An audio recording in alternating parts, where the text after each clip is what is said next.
Hello everyone, welcome to Onam academy. आज हम देखेंगे इलेक्ट्रिशियन, वायरमैन, आर्मेचर के बेसिक्स क्वेश्चंस एंड आंसर्स।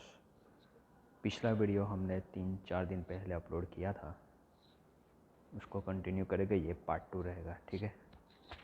शुरू करते हैं। पहला question, 1 HP equal to how many watts, यानी कि HP यानी हॉर्स पावर, ठीक है। 1 हॉर्स पावर यानी कितना वाट्स रहेगा? A 746 watts, B 546 watts, C 700 watts या D 600 वाट्स, ठीक है। इसका आंसर आएगा A 746 वाट्स। ये हमें याद रखना है टर्मिनोलॉजी। 1 हॉर्स पावर बराबर 746 वाट्स, ठीक है। आगे बढ़ते हैं। इनमें से किस चीज़ पे हम ओम्स लॉ को अप्लाई नहीं कर सकते? ओम्स लॉ का एक एग्जांपल आता ही है एग्ज़ाम में, ठीक है। ट्विस्ट करके उसको पूछते रहते हैं। तो कौन से मटेरियल पे हम ओम्स लॉ अप्लाई नहीं कर सकते, ये क्वेश्चन है। ऑप्शन है A conductor, B semiconductor, C DC circuit या डी इंसुलेटर। कंडक्टर यानी जो कंडक्टर करंट को पास होने देता है अपने आप से, इस पे अप्लाई होता है, हमने देखा है पिछले वीडियोस में। बी सेमीकंडक्टर यानी सिलिकॉन जर्मेनियम, जो आधा कंडक्टर है आधा इंसुलेटर है, इस पे ओम्स लॉ अप्लाई नहीं कर सकते, ठीक है। ओम्स लॉ ऐसे मटेरियल पे अप्लाई रहेगा जो लीनियर डिवाइसेस रहेगा, जैसे ओमिक मटेरियल रहेंगे, ठीक है। सी डीसी सर्किट, ये सर्किट है जो डीसी वोल्टेज अप्लाई करने से चलेगा, ठीक है। उसमें कंडक्टर का यूज़ होता है, सो डीसी सर्किट पे भी हम बेसिकली ओम्स लॉ अप्लाई कर सकते हैं। एंड डी इंसुलेटर, जिसमें से करंट पास नहीं हो सकता, जैसे कि वुड, रबर, पेपर, तो इंसुलेटर्स पे भी हम अप्लाई नहीं कर सकते। सो इसका आंसर जो बी और डी दोनों आता है, ठीक है। बहुत सारी बुक्स में ये एग्जांपल देखा गया है, ऑप्शन देखा गया है, और आंसर या तो वो सेमीकंडक्टर बताते हैं या इंसुलेटर बताते हैं, लेकिन इसमें दोनों आएगा। ओम्स लॉ हम सेमीकंडक्टर पे भी अप्लाई नहीं कर सकते और इंसुलेटर पे भी अप्लाई नहीं कर सकते। कुछ ही मटेरियल है जिसे ओहमिक मटेरियल कहते हैं, उसी पे अप्लाई कर सकते हैं, राइट। आगे बढ़ते हैं। Third question, if temperature rises in insulators then insulators resistance will, अगर इंसुलेटर में टेम्परेचर, तापमान बढ़ता है तो उसका रेजिस्टेंस को क्या होगा? ए बढ़ेगा, बी कुछ फ़र्क नहीं पड़ेगा, सी घटेगा या डी कुछ कह नहीं सकते, ठीक है। ये इंसुलेटर है, यानी कि जो करंट को पास नहीं होने दे रहा, ठीक है। तो उसमें अगर टेम्परेचर बढ़ेगा तो उसका रेजिस्टेंस डाउन होगा, डिक्रीज़ होगा। उसका आंसर आएगा, थर्ड का आंसर आएगा सी डिक्रीजेस। इसको ट्विस्ट करके पूछ सकते हैं, if temperature rises in semiconductors, in semiconductors अगर आता है तो भी इसका आंसर आएगा डिक्रीजेस, ठीक है। सेमीकंडक्टर में अगर टेम्परेचर बढ़ेगा तो उसका रेजिस्टेंस यानी कि अवरोध घटेगा, राइट। और तीसरी तरीके से पूछ सकते हैं, if temperature rises in conductors, जो वाहक होते हैं, कॉपर, एल्यूमिनियम, सिल्वर, ये सब वाहक है, कंडक्टर है, उसमें अगर टेम्परेचर बढ़ेगा, तापमान बढ़ेगा, तो उसका अवरोध जो है रेजिस्टेंस से वो ज़्यादा होगा। कॉलिजन इलेक्ट्रॉन्स का ज़्यादा होने से उसका अवरोध इंक्रीज़ होगा। तो हमें ये याद रखना है, कंडक्टर में तापमान बढ़ने से रेजिस्टेंस इंक्रीज़ होगा, बढ़ेगा, और सेमीकंडक्टर और इंसुलेटर्स में तापमान बढ़ने से रेजिस्टेंस डाउन होगा, ठीक है। अगला क्वेश्चन देखते हैं। What is the ohm meter reading when resistance is open? Ohm meter जो आता है उसका रीडिंग क्या बताएगा जबकि सर्किट जो है, रेजिस्टेंस है, वो ओपन रहेगा, ठीक है। ए लो, बी हाई, सी ज़ीरो या डी इनफाइनाइट। इसका आंसर आएगा डी इनफाइनाइट, ठीक है। रेजिस्टेंस ओपन है, सो बेसिकली उसका रीडिंग जो है वो इनफाइनाइट बताएगा। अगर वो क्लोज होता तो कुछ ना कुछ रीडिंग जो है उसका रेजिस्टेंस वैल्यू वो दिखाता, राइट। आगे बढ़ते हैं। 5th question, resistance doesn't depend on, अवरोध जो होता है वो इनमें से किस चीज़ पे डिपेंड नहीं करता है, राइट। ये भी आगे हमने देखा था, ठीक है। वापस देखते हैं। A voltage, B length, C temperature या डी मटेरियल। इसका इक्वेशन क्या रहेगा? R is equal to rho L upon A, ठीक है। लेंथ जो वायर का लेंथ है उस पर रेजिस्टेंस डिपेंड करेगा, जितना लेंथ बड़ा उतना रेजिस्टेंस ज़्यादा, ठीक है। टेम्परेचर हमने पिछले ऑप्शन में ही देखा, टेम्परेचर के बढ़ने से कंडक्टर का रेजिस्टेंस बढ़ता है। So basically resistance is depend on temperature.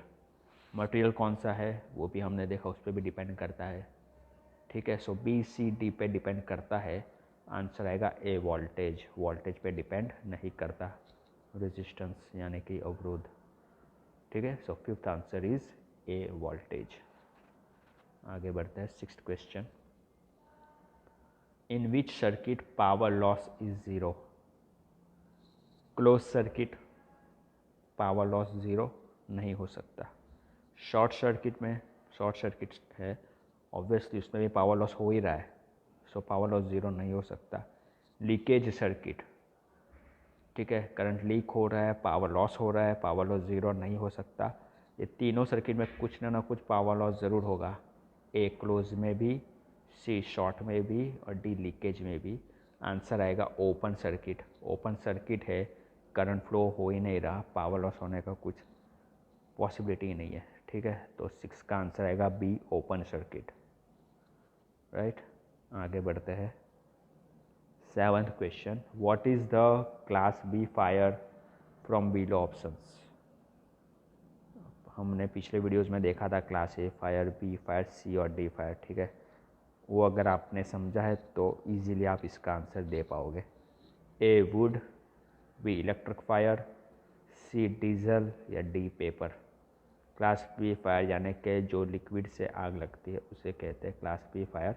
इसमें लिक्विड क्या है? डीजल है, ठीक है। इसके बजाय पेट्रोल, केरोसिन जो भी आता तो उसका आंसर वही आता। इसका आंसर रहेगा सी, डीजल। जो वुड और पेपर है ऑप्शन ए और डी वो क्लास ए फायर में आएगा और इलेक्ट्रिक फायर क्लास डी में आएगा, ठीक है। क्वेश्चन ये भी पूछा जा सकता है। आगे बढ़ते हैं। 8, what will you choose for drilling in RCC wall. RCC wall में ड्रिल करने के लिए आप किस चीज़ का इस्तेमाल करोगे? वायर स्ट्रिपर नहीं, हैमर नहीं, प्लायर नहीं, डी राउल पंच। राउल पंच जो आता है वो बॉल पेन की तरह होता है, ठीक है। उसका हम यूज़ करेंगे आरसीसी वॉल में ड्रिल के लिए। वायर स्ट्रिपर का यूज़ क्या रहेगा? वायर को स्ट्रिप करने के लिए, ठीक है, उसका इंसुलेशन उतारने के लिए। हैमर थोड़ी आप सबको मालूम है, प्लायर यानी पकड़ जो बोलते हैं हम, ठीक है, जॉइंट्स लगाने के लिए, वायर को छीलने के लिए, इंसुलेशन उतारने के लिए प्लायर यूज़ होता है, ठीक है। सो ड्रिलिंग के लिए आरसीसी वॉल में राउल पंच यूज़ करेंगे, 8D। आगे बढ़ते हैं। 9th question, full form of SWG, ठीक है, बहुत बेसिक क्वेश्चन है। स्टैंडर्ड वायर गेज इसका आंसर आता है। अगर आप ऑप्शन देखेंगे, स्टैनफोर्ड वायर गैस बिल्कुल नहीं आ सकता, कोई भी देख के बता सकता है। स्टैंडर्ड वायर गेज हो सकता है, सुपर वायर गैस ऐसा कुछ नहीं होता। D super wire gauge. So आप कंफ्यूज हो सकते हो बी और डी के बीच में, लेकिन अगर आपने स्टडी किया है, देखा है, पढ़ा है, आप इजीली इसको गेस कर सकते हैं, इजीली आंसर दे सकोगे। स्टैंडर्ड वायर गेज, ठीक है, वो सर्कल में आता है और अपना जो वायर है, ठीक है, बेयर वायर जो है उसको सर्कल में से पास करना है, उसका कितना जाड़ाई है, विथ है, उसका गेज कितना है, वो नापने के लिए ये स्टैंडर्ड वायर गेज यूज़ होता है, ठीक है। जितना गेज ज़्यादा उतना वायर जो होता है वो छोटा होता जाएगा, ठीक है। जैसे कि आप देख लो 36 गेज का वायर और 8 गेज का वायर, नंबर में 36 आपको ज़्यादा लगेगा लेकिन वो वायर पतला रहेगा, और नंबर में 8 आपको छोटा लगता है लेकिन वायर में वो आपका जाड़ा रहेगा। ठीक है, ये आपको याद रखना है, ये भी क्वेश्चन पूछा जा सकता है। ठीक है, चलते हैं next question. Lead and teen in soldering. Soldering जो हम करते हैं उसमें लीड और टीन का प्रमाण कितना रहता है? A lead 50%, tin 50%, B lead 40%, tin 60%, C lead 60%, tin 40%, या डी लीड 35%, टीन 65%। ठीक है, अगर देखा जाए तो इसके दो आंसर आ सकते हैं सही सही, ए और बी। हम क्या सोल्डरिंग करने वाले हैं उस पर डिपेंड रहता है जनरली। ठीक है, मेन केस में, मेजॉरिटी केस में टीन 60% और लीड 40%, यानी ऑप्शन बी राइट रहता है। लेकिन कुछ 10 या 20% केस में हम लीड 50% और टीन 50% भी यूज़ करते हैं। ये जो मेल्टिंग पॉइंट और फ्रीजिंग पॉइंट रहता है मटेरियल में, वो आपको कितना चाहिए उस पर डिपेंड करता है। So most of the book में या थियरी में आपका बी आंसर सही आएगा। लेकिन अगर किसी ऑप्शन में ऐसा आता है जिसमें आपका बी ऑप्शन नहीं है, ठीक है, उसके बजाय आप मान लो कि लीड 30% और टीन 70% दिया गया है, तो आंसर ए आएगा, लीड 50 टीन 50। ठीक है, इसको ट्विस्ट करके पूछा जा सकता है, सो ये आप माइंड में रखिएगा। राइट, इसका आंसर ए और बी आ सकता है, लेकिन मोस्ट ऑफ द बुक में बी बताया गया है, लीड 40 एंड टीन 60। ओके, सो आज हमने बेसिक इलेक्ट्रिशियन, वायरमैन और आर्मेचर मोटर रिवाइंडिंग में जो पूछे जा सकते हैं 10 क्वेश्चन, बेसिक क्वेश्चन जो वाइवा में भी आपको पूछे जा सकते हैं, इंटरव्यू के दौरान भी आपको पूछे जा सकते हैं। आपको ये बेसिक नॉलेज के हिसाब से भी याद रहना चाहिए। वो सारे के सारे 10 क्वेश्चन हमने आज सॉल्व किए। ठीक है, तो मिलते हैं हम अगले वीडियो में। Thank you so much for watching this video.